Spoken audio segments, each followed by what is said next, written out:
How many miles does your mouse move a day when you reach for the command manager again? Moving between the model and the command manager over and over adds extra time that quickly adds up over the life of your project. You may already use keyboard shortcuts to quicken your modeling, but you can go even further by creating custom shortcuts. In this tech tip, we will see how to use and customize keyboard shortcuts to streamline your modeling in SolidWorks. Keyboard shortcuts are a versatile and highly customizable way to speed up your design. Many common commands already have keyboard shortcuts, such as zoom to fit, standard views, the shortcut bar, and more.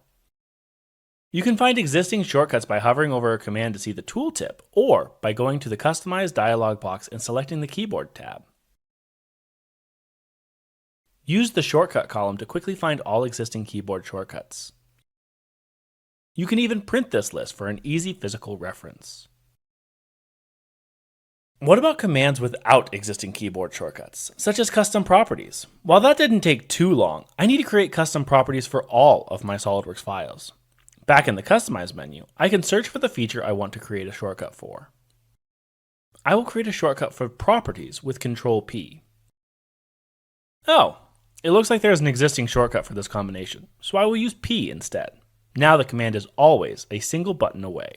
Other time-saving shortcuts I use are Mates, Measure, Cut Extrude, and Boss Extrude. By customizing your keyboard shortcuts, you'll have easy access to all of your favorite SolidWorks commands. This will greatly improve your speed and efficiency. If you would like more time-saving tricks, check out our SolidWorks Efficient Modeling Techniques course on SolidProfessor. And thank you for tuning in to another 2-minute tech tip.